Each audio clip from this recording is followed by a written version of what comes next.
Hello and welcome to the interview on France 24. My guest today is Sadhguru, a mystic and visionary based in India, and over the course of 100 days, he will be traveling from Europe to India to raise awareness on soil erosion. It's great to have you with us. You're on France 24. Now, you have 80 days left on your trip, 18 more countries to go through. Do you feel like you're making an impact? Very much. One thing is from the people, there is a spectacular response in every city and every country. So we are not doing just that, we have also prepared a soil policy handbook. It is not a policy per se because policy is the prerogative of sovereign nations, but it's a handbook as to how, in which direction the world needs to move. Depending upon the latitudinal position, soil type, economic conditions of a given nation and also the agricultural traditions of the region, we have prepared these books, 192 books for each nation. So we are presenting this to all the countries and also we have written to 730 political parties to include soil and ecology as a part of their political manifesto. This is right now, the movement itself is about raising awareness among the people because till now, as far as I can see, nowhere in any one given country have 60% of the population spoken for long-term well-being of their nations. Everybody is asking for trinkets and governments are offering that because democratically elected governments have a mandate of 4 to 5 years and they tend to work within that. If they have to take long-term policy decisions, they need people's support.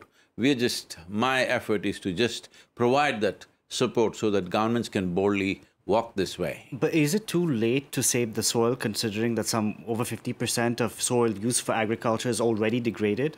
Shouldn't we not be looking at alternatives to alternatives to farming, maybe types of farming that don't require so much soil? There is no alternatives to soil because it's not just about farming. The life that is there, the microbial life that is there within the 15 to 18 inches of topsoil is the basis of our existence, or we are a consequence of that.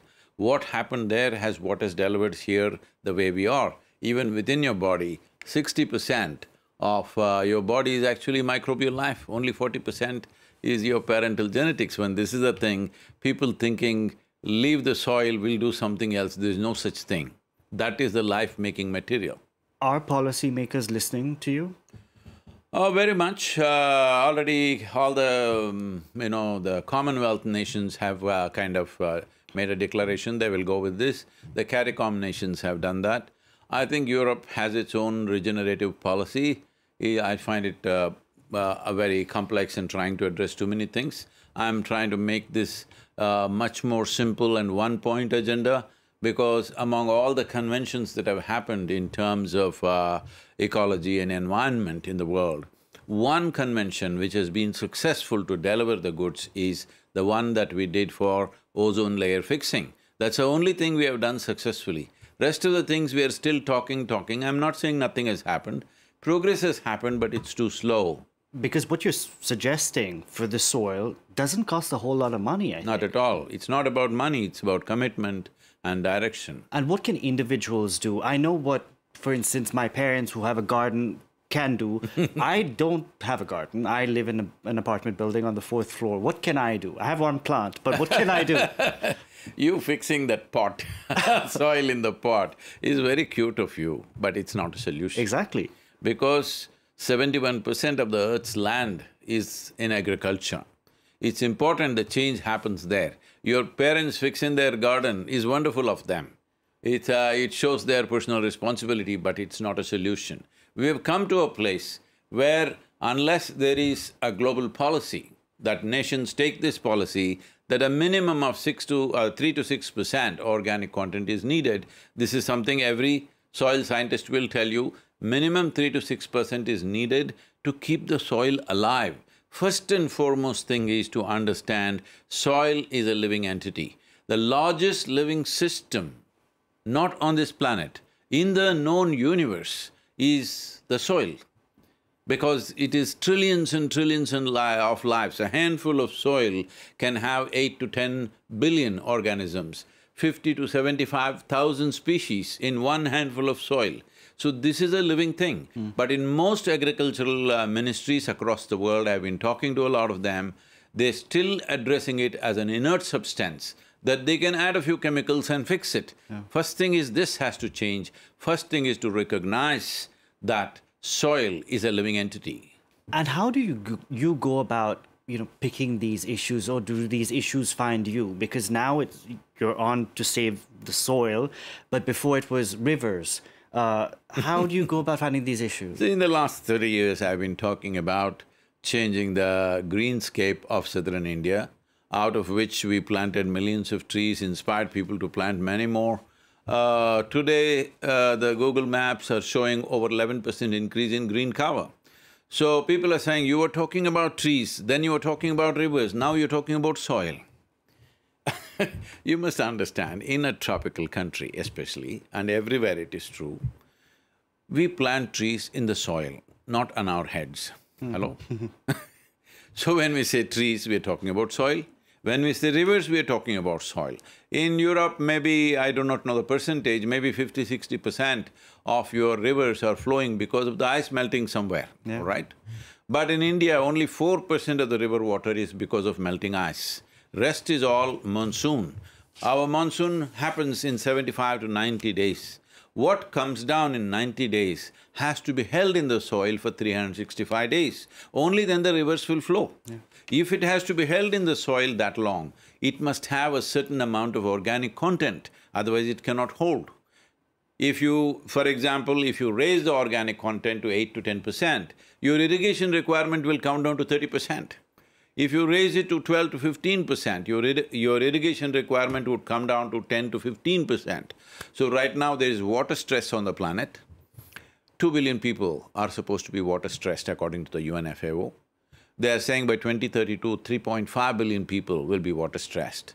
When these people are water stressed, what it means is their daily potable water is a challenge. So how long do you think they will live in the same place? Now, it is expected by 2032, 1.2 billion people will migrate in this world. Forced migration like this brings untold suffering to human beings, particularly to women and children. It is terrible, absolutely terrible to go to an unknown place where you don't have any economic means, you don't know the language, you don't know how to deal with anything there. They're exploited to the core in every society that they go to. So it's very, very important people live where they are. That means food and water must be available there. For this, without raising the organic content in the soil, there's no solution. People are always talking about technology. Technology can enhance application. Technology cannot bring organic content. There are only two sources of organic content in the universe. Not just… I'm using the word universe because people think there's a solution somewhere. Only plant life and animal life are the only two sources of organic content, there's simply no other source. Sadhguru, I rarely get to talk to a guru, so I'm just… will you indulge me? How did you become a guru? At what point in your life was it your family, your parents who said, there's something in this guy? Not at all. I don't think I'm a guru, other people think I am. See, the light bulb doesn't think it's a light, you think it's a light, isn't it? So essentially the word guru means… gu means darkness, ru means one who dispels. So it could be a torchlight in your hand which dispels your darkness. But you call yourself Sadhguru, so… That is not a title, that is a description, so that the right kind of people come to you in the sense… See, when you say a guru, there may be somebody who has read the scriptures and who will interpret that for you. I haven't read any scripture in my life. There may be somebody else who will do astrological stuff for you. I am not that kind of prediction person. Sadhguru means, there's only one thing I know, only one thing. I know this piece of life from its origin to its ultimate.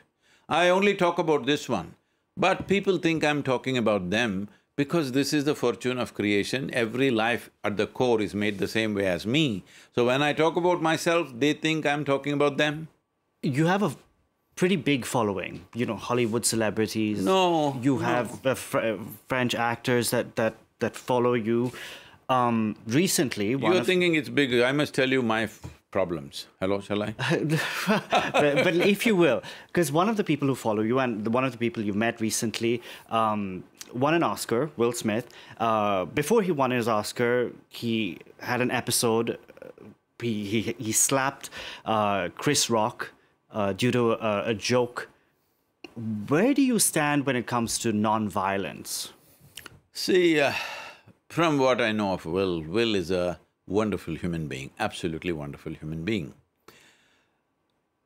At the same time, does he have a right to go on stage and hit somebody? Absolutely no. Absolutely no. In public places, people going and expressing themselves in violent ways must be absolute no, not just for him, for anybody for that matter. But at the same time, we are developing a culture. You know what happened in one of the finals of the world football, World Cup football, where Zidane went and headbutted somebody. Is it a good thing to do? No, you lost the cup, that is not the point.